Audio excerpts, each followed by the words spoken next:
یہ یعنی آدمی عید کی نماز کے لیے جائے تو اس میں مختلف راستوں سے آنا جانا ہونا چاہیے تاکہ دونوں راستے اس کے لیے گواہی دینے والے بنیں۔ اور یہ صرف عید کی نماز ہی کے لیے نہیں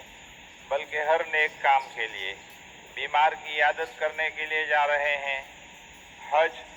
یا اللہ کے راستے میں نکل رہے ہیں، جہاد اور جنازے کی شرکت کے لیے، اور جیسے جتنے بھی جیسے نیک کام ہیں ان کے لیے اگر آپ جا رہے ہیں تو کوئی نہ کوئی راستہ تو اختیار کرنا ہی پڑے گا۔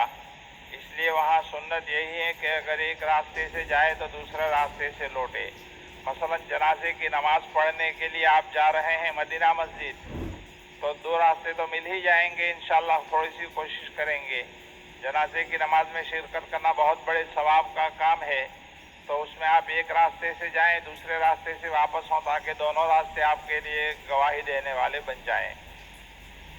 تو ایک راستے سے جائے دوسرے راستے سے لوٹے۔ یہ حکم صرف عید کی نماز کے لیے سنت نہیں ہوا، آج کل لوگ یہ سمجھتے ہیں اس لیے عید کی نماز کے لیے اس کا اہتمام بھی کرتے ہیں، حالانکہ ایسا نہیں، بلکہ عید کی نماز کے علاوہ تمام عبادات کے کاموں میں یہی حکم ہے۔ تمام عبادات کے کاموں میں جتنے بھی عبادت اور نیک کام ہیں، مثلا آپ دن میں جماعت بیٹھی اور کہیں گشت میں جا رہے ہیں تو گشت میں جاتے ہوئے ایک راستے سے جائیں دوسرے راستے سے واپس آئیں تاکہ تمام راستے گواہی دینے والے بنیں۔ بلکہ عید کی نماز کے علاوہ تمام عبادات کے قائموں میں یہی حکم ہے۔ جنازے کی شرکت، بیمار کی عیادت وغیرہ سارے نیک کام کے لیے ایک راستے سے جائیں اور دوسرے راستے۔ اس کی وجہ وہی ہے کہ آدمی جب چل کر ان راستوں سے گزرے گا تو قیامت میں زمین کے وہ حصے آپ کے حق میں گواہی دیں گے کہ اے اللہ، یہ بندہ عید کی نماز پڑھنے کے لیے مجھ سے چل کر گیا تھا اور واپس لوٹتے وقت مجھ پر چل کر آیا تھا، بیمار کی عیادت کے لیے مجھ پر چل کر گیا تھا اور وہاں سے واپسی میں مجھ پر چل کر لوٹا تھا۔ یہ بھی آداب میں سے ہے، اس لیے جب ان اعمال کو انجام دیں تو ساتھ ساتھ ان چیزوں کا بھی اہتمام کریں۔ آپ صلی اللہ علیہ وسلم کی ذات نمونہ ہیں۔ دیکھو ہم مسلمان ہیں، کلمہ پڑھتے ہیں لا الہ الا اللہ محمد الرسول اللہ، اللہ کے احکامات پر چلنا، نبی کریم صلی اللہ علیہ وسلم کی سنتوں پر چلنا، یہ ہمارا شیوا ہے۔ قرآن نے بتلا دیا کہ نبی کریم صلی اللہ علیہ وسلم کی ذات بہترین سمپل اور نمونہ ہے، تو نیکی کے جتنے بھی اعمال بتلائے گئے ان کو انجام دینے کے طریقے بھی نبی کریم صلی اللہ علیہ وسلم نے بتلا دیے ہیں۔ اللہ تعالیٰ نے آپ کی ذات کو نمونہ بنا کر بھیجا، اس لیے ہر کام کو اسی طریقے کے مطابق انجام دینے کی کوشش کرنی چاہیے جو حضور صلی اللہ علیہ وسلم نے بتلائے ہیں، تبھی وہ عمل قابل قبول ہوگا۔ جیسے اگر آپ کسی جگہ پر کسی چیز کے بنانے کا آرڈر دیں اور آپ نے اس کا ایک نمونہ اور سمپل بھی دکھا رکھا ہے، پھر اگر بنانے والا اس نمونہ سے ذرا بھی ادھر ادھر کرے گا تو آپ اس چیز کو رد کر دیں گے کہ یہ ہمارے آرڈر کے مطابق نہیں ہے۔ معلوم ہوا کہ نمونہ میں ذرا سا بھی فرق نہیں آنا چاہیے۔ آج کل تو پوری دنیا آرڈر کے اوپر چلتی ہے،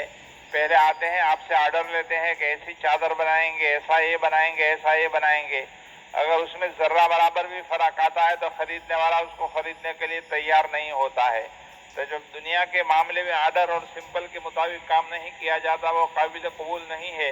تو آخرت کے معاملے میں اللہ تعالیٰ نے فرما دیا قرآن پاک میں لَقَدْ كَانَ لَكُمْ فِي رَسُولِ اللَّهِ أُسْوَةٌ حَسَنَةٌ کہ آپ کی ذات انسان کے لیے نمونہ ہے۔ اب جو بھی کام کریں، سوئیں، اٹھیں، چلیں پھریں، کھائیں پئیں، ان سارے چیزوں میں نبی کریم صلی اللہ علیہ وسلم کی زندگی نمونہ ہونا چاہیے۔ جب اس نمونے کے مطابق ہم کام کرتے چلے جائیں گے تو انشاءاللہ اللہ کے دربار میں پھر قبول ہونے کی امید بھی رکھی جائے گی۔ اور اسی نمونے کو سیکھنے کے لیے کہ ہمارے نبی صلی اللہ علیہ وسلم 24 گھنٹے کی زندگی کیسے گزارتے تھے، اس زندگی کو سیکھنے کے لیے اللہ کے راستے میں نکلا جاتا ہے تاکہ بندہ اللہ کے راستے میں نکل کر ان چیزوں کو سیکھے اور اس پر عمل کرے۔ دیکھو زندگی تو ایک ہی ہے 24 گھنٹے کی، 24 گھنٹے کی زندگی گزارنا آپ نے سیکھ لیا، صبح اٹھنے سے لے کر سونے تک اور سونے سے لے کر اٹھنے تک کہ ہمارے نبی کیسے سوتے تھے، کیسے اٹھتے تھے، تو اس 24 گھنٹے کی زندگی میں سارا آ گیا، ناشتہ بھی آ گیا، کھانا پینا بھی آ گیا، نماز بھی آ گیا، چلنا پھرنا بھی آ گیا، کمانا بھی آ گیا، بیوی بچوں پر خرچ کرنا بھی آ گیا، کاروبار کرنا بھی آ گیا، یہ ساری چیزیں اس 24 گھنٹے میں آ گئی۔ تو اس 24 گھنٹے کی گزارنے کے طریقے ایک مرتبہ سیکھ لیے جائیں اور اس کے مطابق پھر 24 گھنٹے گزارنا سیکھ لیں تو پھر دیکھو کتنا مزہ آتا ہے زندگی میں، دنیا میں بھی سکون اور آخرت میں بھی سکون، دنیا میں بھی جنت والی زندگی اور آخرت میں بھی اللہ پاک انشاءاللہ جنت والی زندگی نصیب فرمائیں گے، آمین۔ درود شریف۔ سبحان اللہ۔